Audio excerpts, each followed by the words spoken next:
Just realized that eventually I have to get married. But you know what? That's why I had to go to China. Other day, I went to China and you won't believe what happened, okay? But here's the intro.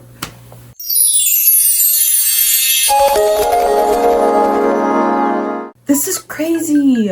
I think it's crazy, but let me tell you what happened. So in China, there is this place in Shanghai called the marriage market in People's Square. So I went to China, Shanghai, because I'm starting my own business and I really need to do a lot of research, and I've always wanted to visit China, Shanghai in particular, because Shanghai is one of the makeup spaces. But I wanted to go to Shanghai in particular because it might be the place that I would want to live, right? Like for a while, because right now I'm living in Korea. I live in Korea. Please don't click off this video. I'm literally just trolling, okay? I do live in Korea, but I know a lot of people get irritated when I say it like a million times.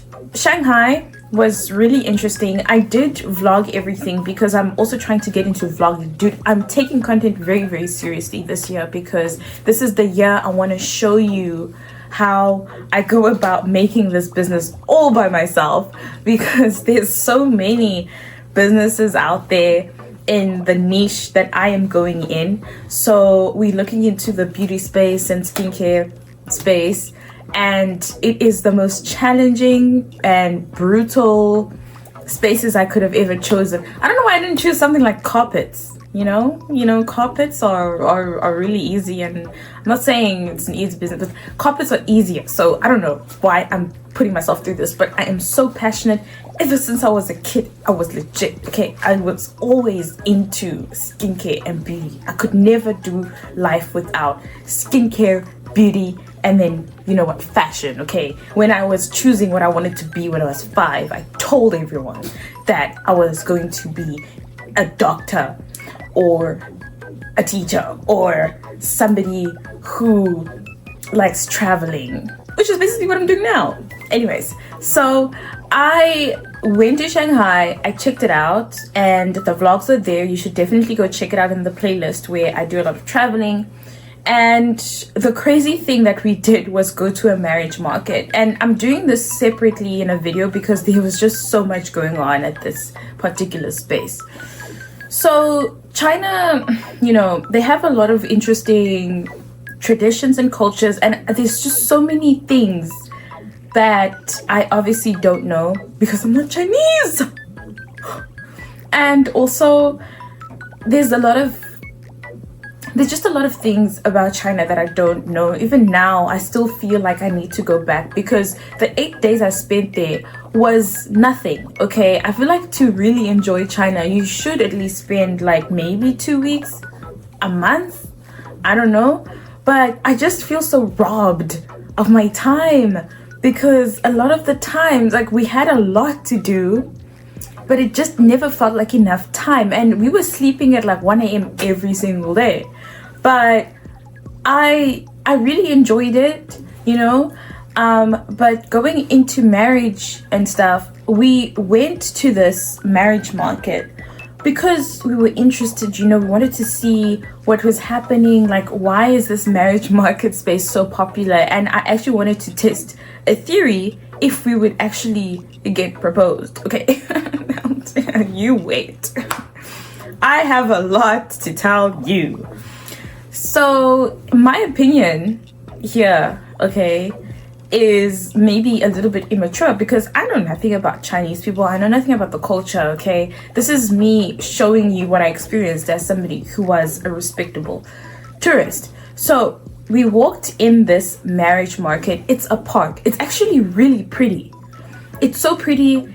We were welcomed with these decoratives, and then there's like security guards there when you enter. There are a lot of old people and parents, elderly people, and there's a couple of foreigners here and there, but it's a really nice park. It even has a theme park. So if you are parents and you wanted to come here, you have, let's say, like your grandchildren with you, you can probably let them go play while you do what you gotta do. So the concept of a marriage market in China, I'm not sure if other countries do this. If you know any other country that does this, or in your own culture, if you have a similar concept, please let me know in the comments below, because I am very, very interested, okay? Because other people's marriage market comes in forms of dating apps. Okay, do that with what you will, okay? So I don't know how people come up with these interesting ideas, you know, to get married. But in China, this marriage market serves as a platform or a safe space for elderly people or parents with older children to advertise marriage proposals. Okay, so they literally taking their children's profile, so their age and things like what they do for work and what they're looking for, and they put it in a proposal, and it's an advertisement that is going to be seen by other parents, okay? And they're gonna be like, oh, that's kind of like similar to my child or whatever, and you know, they're gonna exchange that information so that eventually it all leads up to marriage. Because I feel like in an Asian country like China, this is a generalization, because dude, I don't know, and to be honest, I should have like researched thoroughly on this, but I'm just assuming. You let me know if this is true. But from what I've seen in a lot of Asian countries is that your life is like a very strict line, and it's more strict than like the Western side of life. You know, here you have to do X, Y, and Z at a certain age. And I'm not even generalizing, because this is true in Korea. As soon as you're finished studying, the next step is to get married. Even though you've got your spouse who's going to the military in South Korea, the whole idea is that by the time you are between 30 and 33, that's your window to be getting married. You're getting married right there, okay? And then like at 35, you have children and you now living in your own little family unit. That's the idea I've been told. And I see a lot of Koreans, especially those who are 34, 35, 36, going up. If you are not married at that point, there's even a word or phrase for it called leftover or left behind or something like that. Correct me if I'm wrong, but that's what I've been told by my Korean friends here. So it's really strict. It's like a very strict timeline. And then like every time they share that with me, I'm just like, oh, we don't really stick to that. And it's very, very, very, very subjective. You know, I'm sure even in the Western world, there are a lot of families or a lot of cultures in the Western side of life or the international side of life where they care a lot about these timelines, because some of us have strict parents. Like with me, my family doesn't like, you know, attack me and say like, when are you getting married? They don't say that, and I don't give them the time to even do that, because I really care about myself and my own development and this business that you and I are going to make together, because I am not doing this by myself. You guys are going to help me with this, okay? I'm really concerned with my life goals, and marriage is just not there yet, okay? I have a lot of things to do and worry about. I don't have time for things like marriage. But I did make it a big priority for me when I went to China, because I possibly could be getting married. I don't know. But we went into this park and it was great. It was interesting. We got to see how there was a lot of haggling. There was a lot of negotiating back and forth between this parents' partners, and then this and that, and this and that, this and that. A lot of negotiating between all of these elderly people. And it was quite interesting because, you know, on these advertisements, you don't add your children's picture on there. That's the interesting part. They don't add the picture, but they only add the important facts. How much money are they earning yearly? Their age, what job they do, where they live, and you know, I think it's like a CV. It's like a CV. So there we were walking around. So then my friends totally got sidetracked and they left because my one friend, she was filming as well. So the two of them like walked away, and I was like waiting for them, not by the entrance, but like before you exit the People's Park. So this is before you get to the gates. So before I get to the gate, I just like chilled there. Then all of a sudden this guy, oh my gosh, wild things.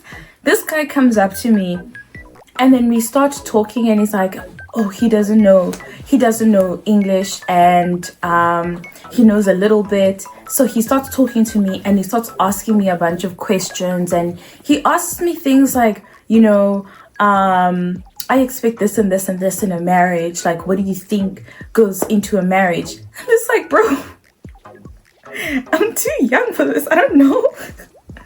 Okay, like, it's not that I'm too young for it, but like, it just seems a little, if you're trying to propose, bro, like, you need to go all big or out, you know, like, you need to show me flames, do some Sanji stuff, you know. I swear, like, Sanji would be the perfect person to propose to you. Do you guys remember Sanji when he proposed to that girl with the weird eye in One Piece? Like, I know that he didn't necessarily propose, but like how grand he is as like a gentleman type vibes. I want that. Like, I want that. But anyways, he asked me so many questions, and they were basically questions, like philosophical questions about marriage. And I was just like, I don't know what you're talking about. But our conversation was just bizarre.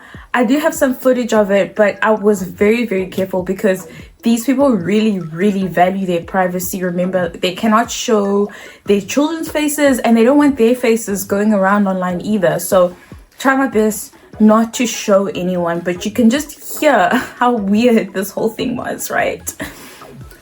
And then when he was asking all of this, we were having a full-on conversation. He was using his translator machine app thing or whatever, and we were communicating back and forth. So everyone else that was seeing this started flocking towards us, and then ultimately I had a bunch of old people asking me questions and them speaking in Chinese, and I'm just like, I don't know. So then they started asking him, the person I was talking to, my potential marriage partner, like, dude, ask her this, this, and this, and this. And they were asking things like, where do you live? Where are you from? What languages can you speak? And can you speak Korean for us? And things like that. It was like a fan meeting, like I don't know. It was just a very bizarre experience. Let's just say like you're an astronaut, you go to Mars, and there's basically a humanoid on Mars, and this humanoid wants to come to Earth. So you invite this humanoid to Earth and you bring it to school. Everyone is going to be staring at this humanoid thing, you know, like, wow, you're different. It's not out of like hate, it's more out of interest. That was the vibe I was getting. And like all these people were just like so interested, like, who are you? Like, why are you here? And why do you look like that? As in, like, why is my skin so dark, for example, you know? No, they didn't ask me that, but it was just a genuine interest. And this is something you have to be used to, by the way. If you coming to these countries, Japan, Korea, and China in particular, everyone is going to be weirded out a lot. Everyone's going to be weirded out a lot, especially the elderly, because you need to remember that a lot of the elderly people in these countries don't know, or like they've never seen a black person before. Like they don't. So you need to be open to those kind of looks. Like, what? You're real? Oh my gosh! Like, how did you get like that? Type of thing. So they always will look at you like that. When I had all these people surrounding me, obviously, like from an alternative view, it looks a little bit strange because they're all talking at the same time. I'm trying to answer, we're trying to use the translating app. So this caused the police to come, and the police were a little bit aggressive. They asked me if I was okay, and I thought it was really cool and like really considerate of them because they were like genuinely worried for my safety. They asked like, are you okay? Are you fine? And I said, yeah, no, I wasn't in danger or anything. They're just asking questions. It's cool. And then he kind of had to ask everyone to step back a little bit, which was really interesting. And then this policeman like stood a little bit, not too far away. He was just watching everything unfold. And then when I was still talking and stuff, my friends did come eventually. And then I had to say goodbye to everyone in the crowd and whatnot. So then when I was leaving, we left, and then we bumped into this other lady who stopped us, and she was like, oh my gosh, you're very beautiful. Can I please take your WeChat? Because guys, remember, if you're going to China, you need to make sure you have specific apps. I've said it a lot of times in my vlogs. So you need to have WeChat to communicate, okay? That's their WhatsApp, that's their iMessage, that's their Snapchat. WeChat is how they communicate. So she was like, give me your WeChat and stuff. And then I gave it to her for the plot, guys. I did all of this for the plot, okay? I did all of this for the plot because I want to know. I'm very interested in people's cultures, and I'm prepared to go through all of these lists, okay, to see what your culture is about. So I did give her my WeChat ID and stuff so that I don't know what she did with it, okay, I don't know. But then we were walking, and then this elderly man ran to us, and he's like, hey, my son is a pilot, and he has WeChat, and he works at this airline, and he wants your WeChat, take his WeChat. And I was just like, okay, first of all, back up. I don't know what are you saying right now. I don't think that I'm any of these people's children's types, okay? Like these I don't think that it's gonna work out with any of these people. That's why I was just like doing it for the plot, because I don't see any of this going anywhere, okay? It's not gonna go anywhere. This is literally all just a joke, and it's gonna end here. That's what I was thinking. So then anyways, I took out my phone, and then I took his WeChat, and like for real, I got the son's WeChat. I need to come up with a name. Like, what's the name for a pilot? Tom Cruise? No, I'm just gonna say Tom. Pilot Tom. Okay, but remember, he's Chinese, but we'll just say Pilot Tom because I don't know a lot of Chinese names. So, Pilot Tom, I get his WeChat, and we start talking. Oh my god! We start talking, and it gets weird. It gets so weird. So we start talking, and we greet and everything, and it's fine, it's chill, it's fine. And then I kind of get the sense that he doesn't know English that well. He even mentions it, right? And then he says, let's meet. So now I'm like,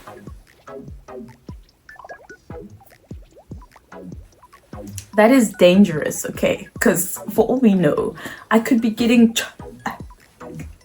like beeped. So I'm just like, okay, sure. So then I was just like, okay, for the plot, let's just see where he wants to meet, because I am not doing that, okay? I am not doing that where I need to, go through the lengths, to meet up with you. So then he's like, okay, let's meet up. He gives me this weird address. Mind you, we in Shanghai, right? We in Shanghai. And I did say that I'm in Shanghai for like a couple of days and I'm going to leave very soon. But I did lie because for safety reasons. So then he gives me this location, and you guys can see how weird this location is. Like, I don't know. And you can't say no, like, go with your friends. And then I'm not dragging my friends into some weird situation. You know, like I wouldn't want to do that. I wouldn't want to bring my friends into that. So I I literally told him, I said, listen, like, I can't go. Like, that's way too far. And then I suggested a location where I know that I've been to. And he was weird about it, dude. He was like so weird about it. He was like, no, he can't go there. And then he drops the same location again. He's like, no, you need to come to this location. You need to come to this location. You need to come to this location. And I said, I can't go. I low-key can't go. And not only that, you guys, he asked for like my pictures, and then he was like he couldn't send his own pictures. Who am I talking to? Because the profile picture is like this weird green color. Who am I talking to? Who, if anything went wrong, what are we gonna show the authorities? Like, so weird. The situation is just so weird. So then I literally told him, like, look, man, I can't meet you because it's not safe. I blatantly just said I can't go because it's not safe and I don't trust you. Low-key. And then he's like, no, don't worry about it. And then he sends me another location, and it's at a cafe, but it's a very, very well-known brand in China because there's so many chains of this same cafe, so it must be pretty big, right? So he wants to meet there, but even that location was sketchy, dude. It's like very what's the word, like it's kind of empty, and I was just like, I'm going home. I can't. Any excuse to get out of it. But then he said, okay, that's fine. And he was just like, you know what? If he ever comes China again, let me know. And I was just like, cool. Peace. Great. I'll do that. Fine. But then when I got back home to Korea, he then sends me the weirdest question ever. The weirdest question ever.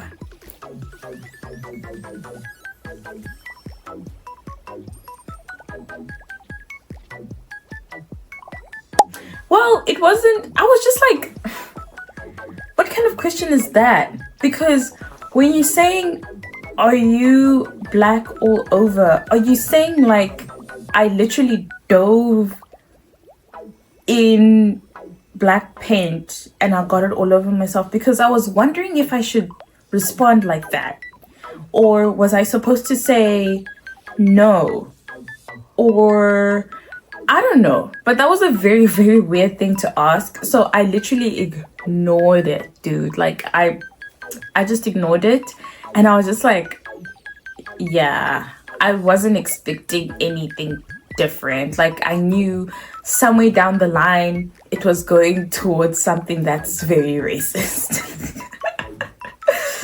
But I don't care. I really don't care. And then I was just thinking why would your own father chase me down like that if he knew that you don't like people of my skin tone? Okay, like why? I don't understand. Like it's just really weird. All weird. Like it was just so weird. It was a very interesting experience, and I want this to be known that I'm never getting married. I don't think it's gonna happen, honestly, and I'm not in a rush to, and it will happen when it happens, because I prefer on focusing on my life goals. And if marriage just so happens and it's the right person, then so be it. So don't be under pressure to get married. Don't rush into it just because your friends are doing it. Don't be stupid. Like if you want to get married so badly, get off your ass and find someone and get married. Like jeez, man, oh my gosh, don't just do it because it's a trend. Just do it because you find someone you're really interested in. But I will say that intercultural marriages are very difficult to navigate, and I love how there are so many representations of intercultural or integrated, interlinked cultures. I'm trying to phrase this like an educated girl, but I'm losing the words because it's so late.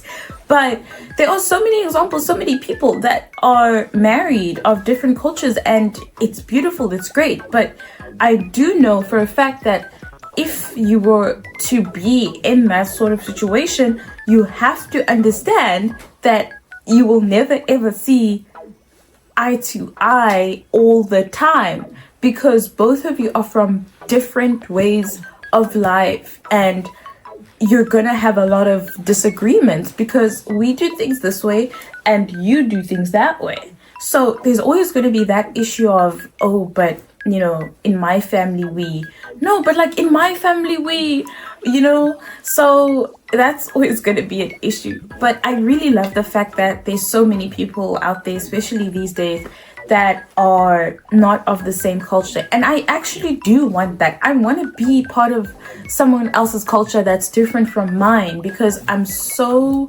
adaptable to different things, and like I love learning about new people's culture. But what I don't appreciate is to be told what to do, and this whole thing of, are you black all over? I mean, really now? Anyways, I don't know what the future holds with regards to marriage, but what I do know is that you need to stay safe, okay? If some random person is obsessed with you and they want to marry you, okay, make sure you do your background research and maybe call the police. I don't know. Bye.